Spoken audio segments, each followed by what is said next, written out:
So I understand right? You're the only guy here from Tampa? Is that right? No, oh yeah, Tampa, okay, yeah. So, okay, we got 2 people from Tampa. That's pretty remarkable that we got people from all over, you know.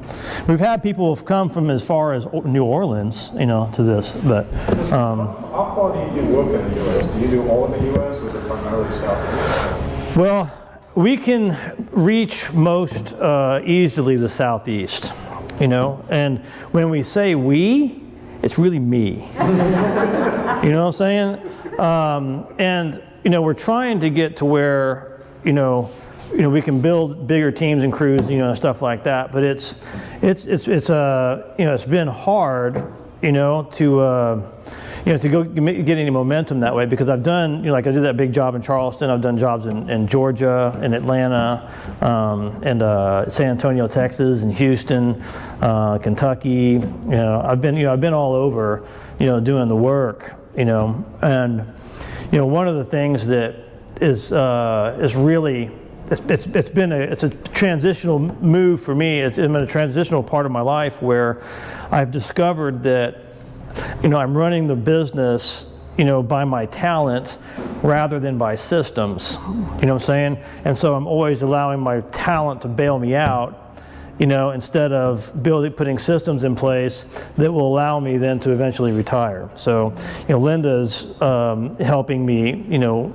with that. She's a business genius, you know, and behind the scenes, she's always, you know, working the plan. You know, when I get impatient, she's the one that stays patient, you know, and reminds me, you know, we're gonna get there. We're gonna get there. We just, you know, stay the course, you know, and you know, and so she brought in Jake, you know, who's the one that just been the mastermind behind all of this. I don't know anybody who's been here before, you know, remember what it was like. It was a lot different last time. And we had a wall here, you know, we had, you know, dust everywhere. You know, it was Jake is, you know, taking his design and starting to move our museum, because one of the things that we're trying to do as, you know, as the museum is, you know, is to tell the story about, you know, what we have. And that's, I guess, this is where I got to turn my camera on. Okay. So look, what was I saying? I was saying something. Tell the story. Oh yeah, tell the story of the archetypal window. That's what I wanted to do, because, you know, you guys are all here for a you know, for a reason. There's some kind of, you know, connection that you have with the past, some kind of love you have. You know, maybe it's a business idea, maybe it's just your own personal achievement. Maybe you don't want to pay somebody to do what you know you could do yourself, you know, and things like that. Well, what's really cool about these windows is that they are archetypal, okay? And archetypal, you know, it's a big word that means fundamentally, like, it's like the quintessential model of models, right? It's the basis, you know, from which all other ideas kind of point to, right? It's, you know, everything kind of, you know, emerges from this model. But, you know, it's the model that throughout time everybody was searching for but didn't know how to achieve, right? And so I think of it in terms like this. You know, I've been toying with this idea of the hut builder, okay? Because, you know, mankind comes out of these caves, right? And, you know, they have to build a hut, right? To stay in, you know, and stuff like that, and to build shelter. You know, shelter's natural. Lots of animals build shelters, right? And so when, you know, wherever people have been, you know, they have wanted a roof over their head and they wanted protection, you know, from animals, from other people, from, you know, all different kind of stuff, right? And so, so I think about the hut builder, right? And, you know, say this hut builder builds his first hut, right? I'm going to build a hut, you know, protect myself from the saber-toothed tiger or the rain or whatever it happens to be, and, you know, and it lasts a day, right? Well, he's not satisfied, so he sees what he's done, and he says, maybe I can make it last for 2. I mean, you can see how that would work, right? You know, so I learned from this last one. Let me make a hut that lasts a little bit longer. And so now the hut lasts for 2 days, and he's learned something new. And he thinks to himself, wow, it lasted for 2 days. Maybe I can make it last for a week this time. You know, and this goes on. You know, next time it lasts for a month. You know, his next hut, you know, it lasts for a year. You know what I'm saying? Because of things he learns from the last one and slight innovations he puts in place to maximize on what he's learned, right?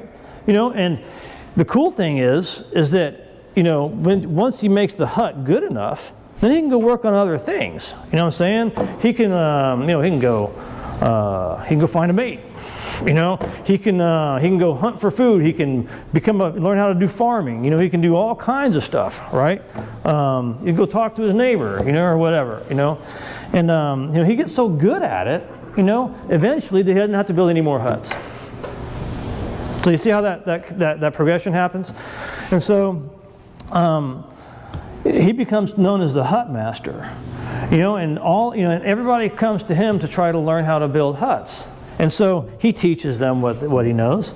And you know, and so now his neighbor builds a hut. It's his neighbor's hut, but it's the hut builder's design, right? But now the neighbor has taken everything he's learned, assimilated it, and now the neighbor's improving on it, right? And so pretty soon, the centuries go by, and you've got these amazing buildings that people have learned to put together. And one of the things that's really important to really understand about the hut builder, okay, is the hut builder, you know, only has one enemy, and it's nature. You know, and that's what the hut builder's working against. And the irony is he's also working with, right? Okay, nature is a very generous entity. You know what I'm saying? You know, nature will allow us to borrow the materials somewhat indefinitely, you know? And, you know, if we take care of them and we put them, you know, nature teaches us, hey, it whispers in our ear, assemble it this way. It'll work better.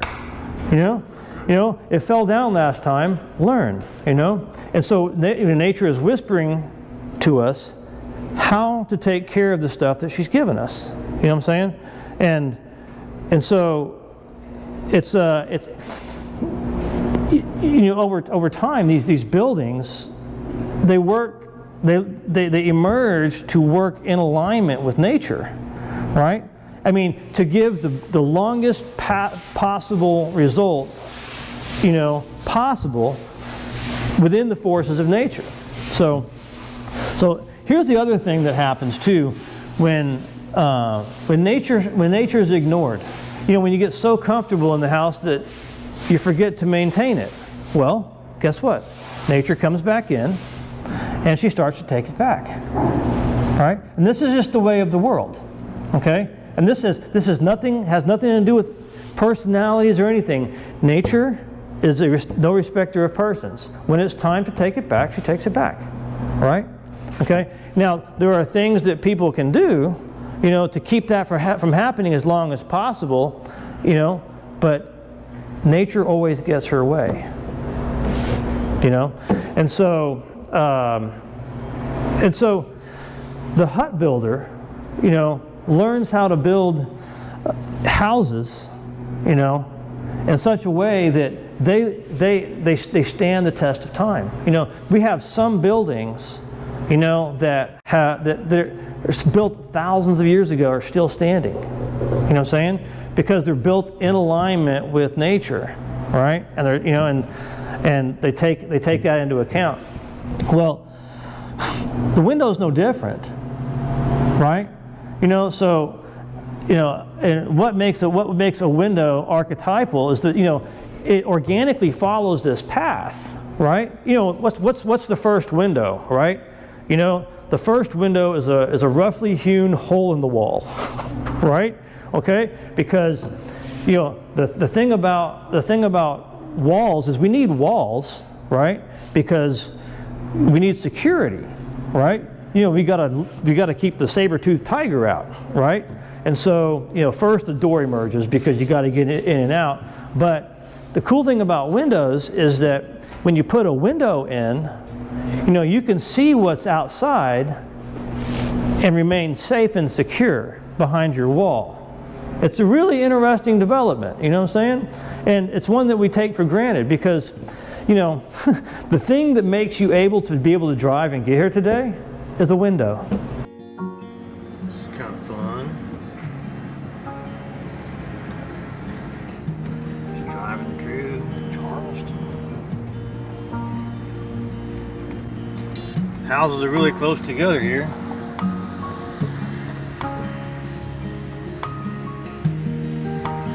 It's kind of a fun place right there. You know, as you're driving down, you know, you're able to see and direct yourself because of a window. You know, I mean, you can't surround yourself with four walls, you know, and not be in a prison. You just can't, right? So you need windows. And so as windows emerge,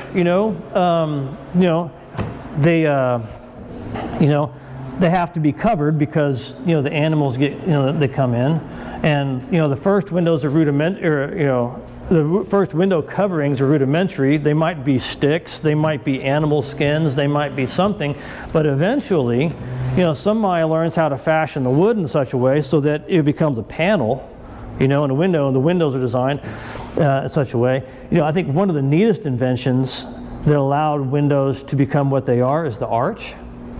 You know, because in building technology, you know, people needed windows, but they couldn't really build significantly high buildings until the arch emerged. What was before the arch was the lintel, right? A lintel is a big, like a beam that spans a hole in two walls, you know? But there's only so much weight you can put on top of the lintel before the lintel starts to crush in. Well, the arch eliminates that problem, right? The arch was genius. You know, the arch allowed people to put a window wherever they wanted, any building they wanted, right? You know, if you look at the Roman Colosseum, you know, it's nothing but arches. Nothing. You know, the aqueducts, nothing but arches, you know, in all the buildings. And that's a really cool development, you know, and, you know, there's the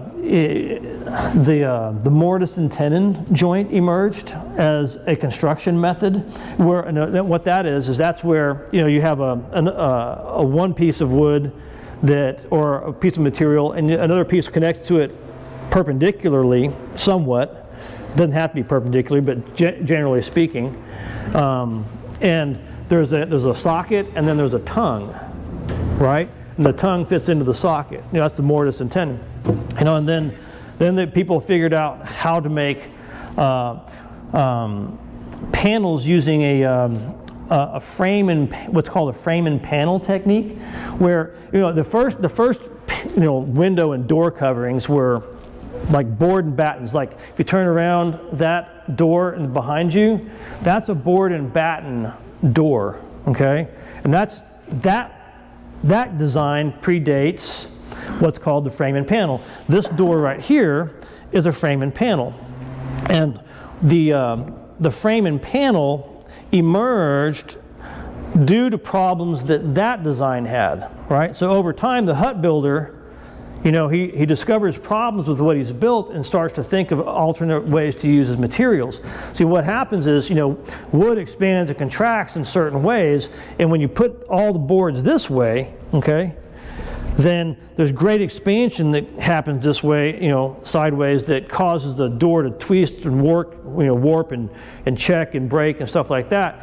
Well, this design, it incorporates two elements of the wood that allow the wood to work together in its best way. And, you know, you still got the two vertical pieces; those are called the stiles. But then you've got the horizontal pieces; those are the rails. And some people you might call those stretchers. See, the wood along its length doesn't expand and contract near the same rate that it does along its width, right? And so that design gives the panels a lot more long-term stability over time. That's why you know, that's why doors are still made that way. You know, and that design for doors has become archetypal. And archetypal, there we are back to that term again, means that you've reached the pinnacle of the improvements that you can make on that design. Okay? Now, I mean, there are other ways to put together doors, right? I mean, back there, but nobody has yet been able to improve on this. It's called the frame and panel design. You've got a frame and a panel in the middle. Well, that's how people started making the windows. The frame and panel design. It's the same thing, except with instead of the panel, you have the glass. Okay? And so over time, they master it, you know, and by the time the 1920s came around, which is the heart of the second industrial revolution, where where you know, machines had you know, had really started to take their place in industry. You know, people were able to mass produce items of quality. You know, when you think about, you know, the idea behind the hut builder, you know, is what's he doing? He's building his item to last for as long as possible, so he doesn't have to do it again, because frankly the work is hard, right? You know, and that's the way that human beings are. Okay? When we take each other as individuals, person to person, okay, that's what we're trying to do, right? We're trying to build and capitalize on something that lasts, right? You know, and it's just in our nature to do that, okay? Because, you know, we don't want to build again. And so all of that is encapsulated in the items that were built in the 1920s, okay? You know, in that era, because that way of thinking, that mode of thinking had not yet been lost. And so this window that's over here, okay, this is the epitome, this is the pinnacle of all window design, okay? Every window now, every new window, every old window, every window in the future, every window in the past, it all points back to this window, okay? And that's really important, you know, to understand, because people still try to make improvements on it, okay? But the question you have to ask about improvements, okay, is cool, because that's what we do. That's what people do. We try to make things better, right? But the question is, somebody will introduce an improvement, okay? And I'll put improvement in quotes, because the question has to be answered: does that improvement, does it actually improve the window when it significantly reduces its lifespan? Right? Here's something interesting. Look, these meeting rails don't line up. I wonder what that means. I think the window's supposed to sit like, let's get in the lock position. Let's see. I don't know if I can go up or not. I wonder if I can go up. Oh boy. Oh, dude, look at this one here. So, when you replace a window, are you supposed to fix that? I just gotta know. Or do we just leave it that way? I'm not sure about this. How is this window gonna perform? I mean, it's got the double insulated glass, you can see all that in there. But then you've got the whole house to deal with, right? Are we gonna deal with that? I don't know. Can they really be high performance when the window frame they're mounted to has termites in it? That's termite damage coming through. That's the termite thrash, they call it. It's coming from somewhere up in this frame here. What, is that not gonna be addressed? Really say that these are high performance windows when you've got daylight coming through there? I don't know. I don't know what these people are paying for.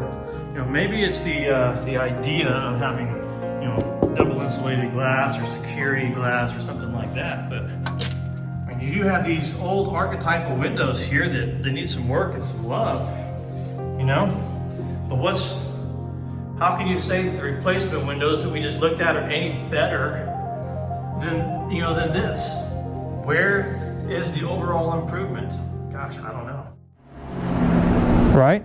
Can it legitimately be said to be an innovation or an improvement? Yeah, it might be an innovation, but as is true with all innovations that didn't really, as with all innovations that really didn't serve a long-term purpose, they all fall by the wayside. And this is the way with nature, right? In nature, anything that's unnecessary falls down, and it returns back to the earth. So, if there's an innovation or an improvement that makes it so that it's impossible or very, very difficult for somebody to maintain it, right? And it fails sooner than necessary, can that really be said to be an innovation or an improvement? Okay? It's very, very hard. Once it gets to a certain point, it's very hard to improve on this model. Or any model. It's like with the door. How do you innovate a door? How do you make that any better? It's so good. It's so established in the psyche of our people that even fake doors, like the one over there, okay, that's a fake hollow door, like masonite. It's modeled after the frame and panel because that's the way to do it.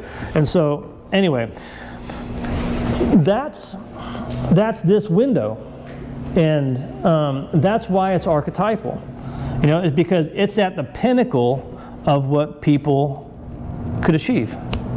In America, when there was unlimited lumber, unlimited resources, the trains were hitting at the exact same time. There was glass resources. All of it just kind of came to a head at once. There's lumber, there's steel. It all kind of tipped all at the same time.